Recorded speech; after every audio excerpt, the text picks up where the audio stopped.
Corona virus से 53 अफराद जाँ बहक हो गए, जिसके बाद अमवात की तादाद 21,376 हो गई।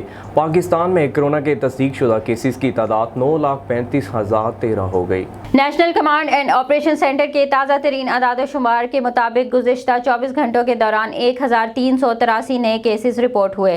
पंजाब में 3,42,805, सिंध में 3,24,535, खैबर पख्तूनख्वा में 1,34,781, बलोचिस्तान में 25,893, गिलगित बल्तिस्तान में 5,655, इस्लामाबाद में 81,806, जबकि आज़ाद कश्मीर में 19,538 केसेस रिपोर्ट हुए। मुल्क भर में अब तक 1,36,19,766 अफराद के टेस्ट किए गए। गुज़िश्ता 24 घंटों के दौरान 46,882 नए टेस्ट किए गए। अब तक 8,67,447 मरीज सेहतयाब हो चुके हैं, जबकि 3,1996 मरीजों की हालत तशवीशनाक है।